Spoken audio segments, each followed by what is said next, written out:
Un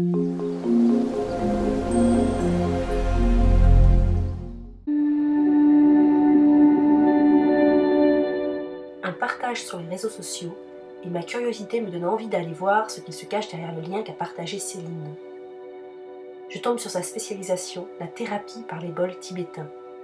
Je sais, à cet instant même, que j'irai à la rencontre de Céline. Après quelques messages envoyés, le rendez-vous est pris.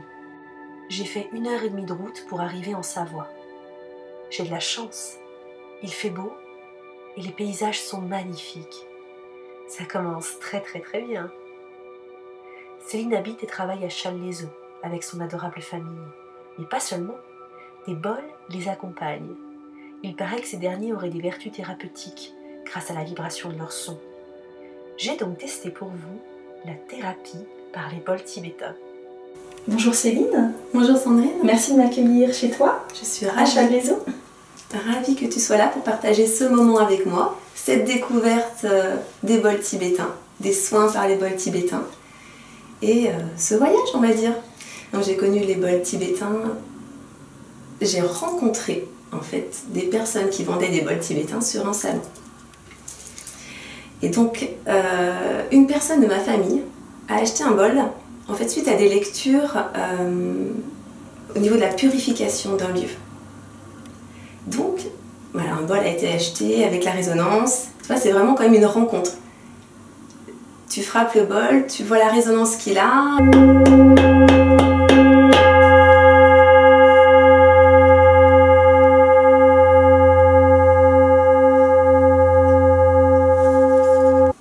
Nous avons des mémoires qui sont cristallisées dans les corps. Des mémoires, elles peuvent être positives ou négatives, mais tout ce qu'on accroche, tout ce qu'on garde, on peut dire aussi ce qui nous tient nous retient. Donc en fait, se cristallise dans notre corps. Et donc en fait, ces mémoires-là peuvent empêcher l'énergie de circuler. Donc en fait, l'énergie est bloquée. Et donc c'est dans ce sens-là que le nettoyage se fait. Ça passe par les fluides corporels, par l'eau. Et nous, on est fait en fait environ entre 70 et 85% d'eau. Enfin environ 80% d'eau. Et donc c'est comme un caillou que tu jetterais dans l'eau avec les formes concentriques. L'eau est un très bon conducteur. Et donc en fait quand on lance un caillou dans l'eau, il y a des formes concentriques comme ça. Et bien donc t'imagines, les bols ça fait la même chose. Donc tu places des bols sur la personne ou autour de la personne et ça masse, ça dénoue. Ça masse chaque os, chaque cellule, ça va très en profondeur en fait, dans le corps.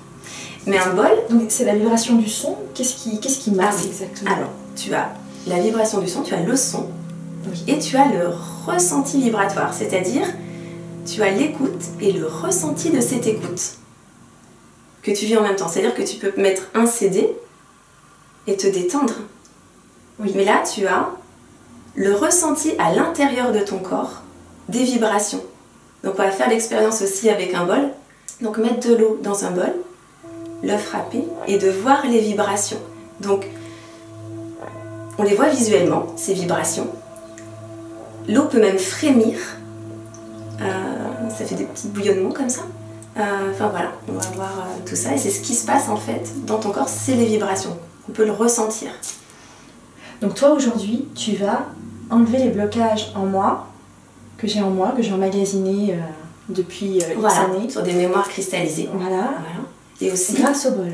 Voilà, grâce au bol. Tu as aussi... en fait, le corps, quand il est en bonne santé, il émet une certaine fréquence. Lorsque tu as un organe malade, il est sur une autre fréquence. Donc ça, c'est le principe de la synchronisation. C'est-à-dire que par les harmoniques des bols, par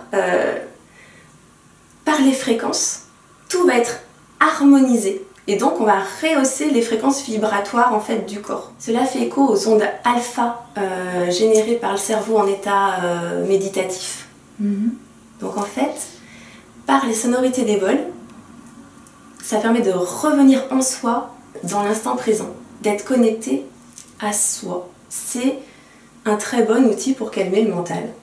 Ça te permet de revenir ici et maintenant en soi.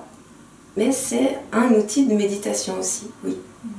Mais toi, tu en as fait un outil thérapeutique. l'état de méditation profonde que tu retrouves par l'intermédiaire des bols est un état que tu aurais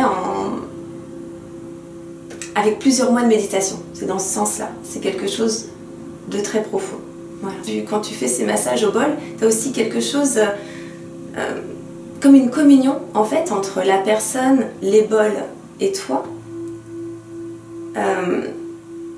Une présence qui est comme un mouvement, et donc c'est pour ça que le rythme est aussi très important. En fait, tu rentres de plus en plus dans quelque chose d'assez profond, on va dire.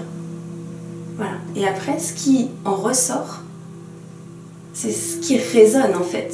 C'est là où tu dois travailler. Donc tu as en même temps un côté très profond qui vient de cette sonorité, et en même temps quelque chose aussi de ressenti vibratoirement et physiquement par les vibrations dans nos fluides corporels. Parce que je combine donc les bols tibétains avec les soins énergétiques.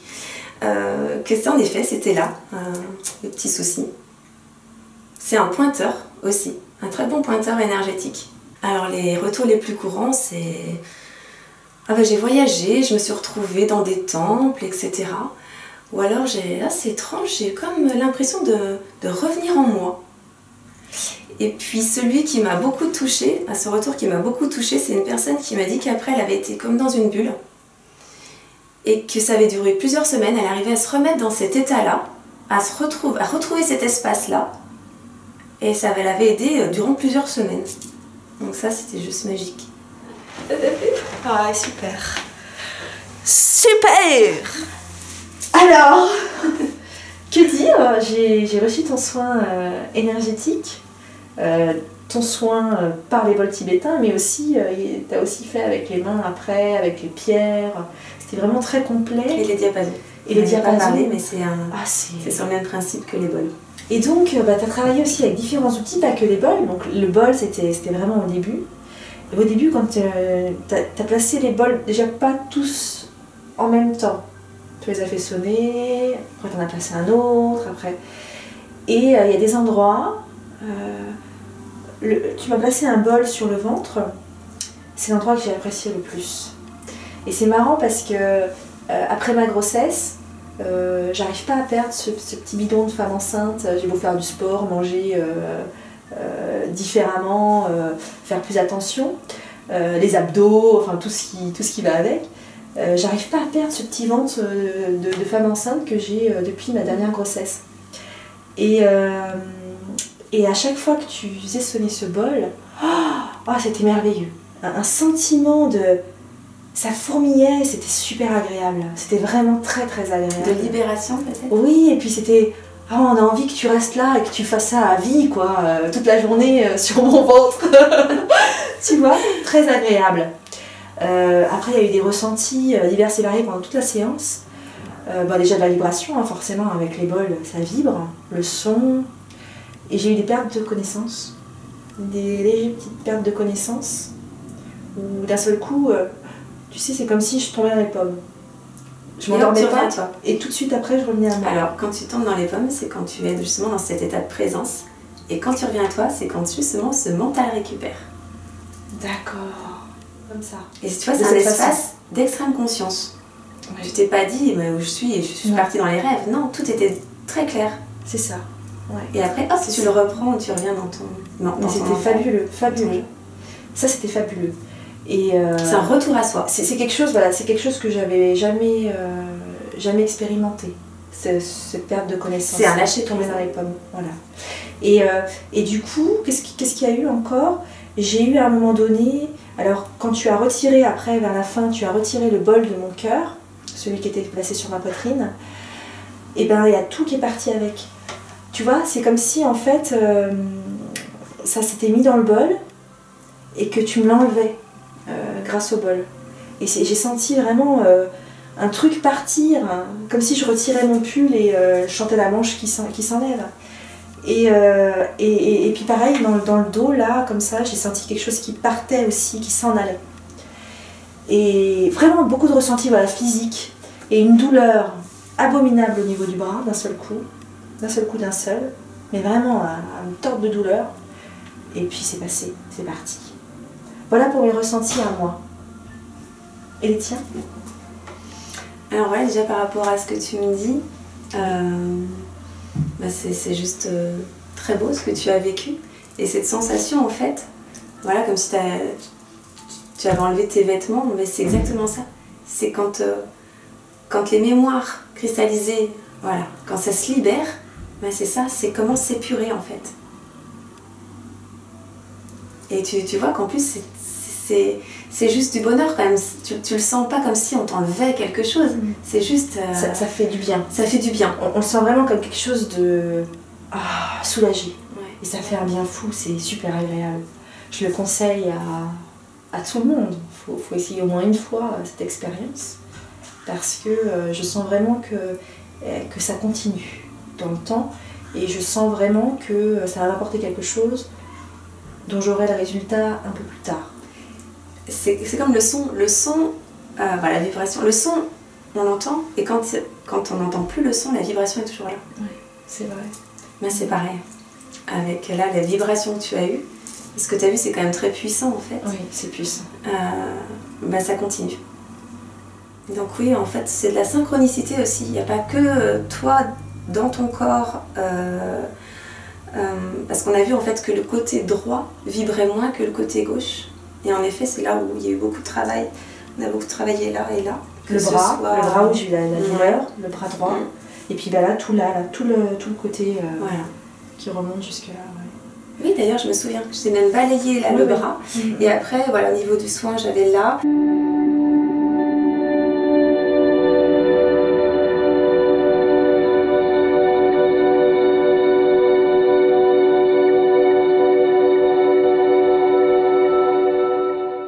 C'était un chemin personnel, vraiment un chemin personnel, qui m'a amené aux cristaux, qui m'a amené au Reiki, mais qui m'a amené bien avant ça au magnétisme, parce qu'en fait, quand j'étais petite, ma grand-mère m'amenait voir tous les magnétiseurs du coin. D'ailleurs, j'ai que 9 ans d'écart avec sa dernière fille, mais elle n'a pas du tout connu cette phase-là, apparemment. D'accord. Donc, mais c'était pour moi, c'était en résonance avec moi, donc c'est comme ça que j'ai tout de suite su en fait pour le magnétisme, mais sans plus, parce que... T'avais d'autres choses à vivre? Oui, et c'était pas mûr tout ça. C'est-à-dire qu'en fait, tu ressens des choses, moi quand il y avait un mal de tête dans la classe, je le prenais. Enfin, tu le ressentais dans mon propre corps, c'est ça? Voilà. D'accord. Et puis si tu veux, par rapport à tout ce qui arrivait autour de moi, tout ce que je pouvais ressentir, ou même des entités, enfin des choses vraiment des fois concrètes, je n'avais pas le recul, voire même ça pouvait m'effrayer. Donc parfois mon attention se portait là-dessus, parce qu'il y a quelque chose qui poussait, et parfois je m'en détournais. Et donc tu as continué comme ça, bon, tu as fait ta vie, tu travaillais, tu as eu des enfants, et qu'est-ce qui s'est passé alors? Pourquoi aujourd'hui, maintenant, tu t'es installée, tu es thérapeute, tu travailles avec les énergies, qu'est-ce qui s'est passé? Qu'est-ce qui a fait le déclic? Pourquoi? Bon, déjà les soins énergétiques, donc comme je t'ai expliqué, c'est vraiment une démarche personnelle. Et je pouvais le faire sur les autres, mais ça restait dans un cadre très restreint en fait. C'était pas quelque chose... Tu faisais sur tes proches, tes amis? Voilà, mes filles... Enfin voilà, c'était aussi tout un mode de vie, on va dire. J'étais baignée là-dedans, mais c'était... C'était pas un métier. C'était pas un métier, voilà. Et l'année dernière, au décès de mon père, j'ai ressenti sa présence, évidemment les entités, comme à chaque fois. Et donc... là, je me suis retrouvée face à moi-même, à me dire voilà, maintenant, tu peux regarder en face. Enfin, c'était mon père en même temps, donc j'allais pas tout le ressenti que j'avais, tout ce que j'avais. T'avais plus de peur? J'ai pas détourné le regard cette fois, j'ai regardé. Ce qui m'effrayait, c'était juste ce mental qui analysait. Qu'en fin de compte, tout était beaucoup plus simple. Donc, j'ai commencé après le ressenti de sa présence, j'ai aussi le ressenti de ma grand-mère. Toute une série de décès s'est fait, en fait, avec notamment, on m'a demandé un soin énergétique juste avant qu'un décès ne se fasse. Et là où je me suis rendu compte qu'en fait, j'aidais au passage. Voilà. Donc là, ça a pris vraiment beaucoup d'ampleur. Je me suis rendu compte que les soins énergétiques, en fait, tout ce nettoyage, c'était une forme de passage. Et donc j'ai eu les entités, mais j'ai pas eu que les entités. J'avais des formes pensées. J'avais aussi donc tous ces mots physiques de personnes qui venaient à moi, en fait. La vie t'envoyait des gens. La vie m'envoyait voilà, ce que je devais faire avec les guidances. Donc ça s'est fait tout naturellement. Parce que quand j'ai commencé à canaliser, quand j'ai commencé à canaliser, pour avoir... En fait, à la base, c'était quand même pour garder contact avec mon père, mais en fin de compte, c'est allé bien au-delà parce que je me suis reconnectée à moi-même. À quelque chose de plus profond, en fait. Mais au départ, c'est comme tout le monde, on se dit, voilà, on ressent déjà que l'énergie est différente. Donc on a plusieurs énergies, quand on a une énergie plus haute, on demande le nom, en fait. Tu vois, on cherche à savoir qui nous guide, etc. Tout est très extérieur, en fait. Et les guidances étaient des guidances vraiment intérieures. J'avais des mots comme communion, j'avais des mots... voilà, donc après on me guidait, donc je faisais des recherches en même temps. Mais des fois on me guidait sur un livre et c'était juste 2 pages ou un mot qui résonnait. Et donc c'est là où je me suis rendu compte des synchronicités de la vie. Et donc là, ma paire de lunettes qui avait toujours été à l'extérieur, et moi je l'ai retournée sur moi-même. Tout ce qui m'arrivait a fait écho, résonance avec tout ce que j'avais à l'intérieur. Et là, les peurs, plein de choses qui ont été construites, étiquetées depuis l'enfance, voire intergénérationnelles. Des choses, voilà, comme par magie, ça s'est effacé. Ça s'est effacé pour plus d'authenticité. C'est là que je me suis rendu compte qu'en fin de compte, je ne connaissais pas la joie. Je n'avais pas cette joie au fond de moi, en fait. Elle était comme recouverte de tout ce qu'on y met. C'est un éveil que tu as vécu. C'est un réveil. C'est un réveil. Bien joué. Tilt. Qu'est-ce qui est simple pour moi à faire? Parce qu'en fait, on peut chercher à apprendre un métier et le faire, mais quand c'est compliqué, c'est pas notre incarnation. Parce que ça se fait naturellement. Donc en fait, ce qui était simple pour moi, c'était ces soins énergétiques. Et là, j'ai eu des canalisations qui m'ont expliqué... On t'a guidé vers ça. Voilà, tout à fait. Et ça s'est mis en place tout seul. Et comme t'as bien écouté, t'as pu lâcher prise et partir là où tu devais aller. Voilà. Une compréhension mais qui serait pas mentale. Aucun concept. Vraiment par le cœur, où d'un coup c'est...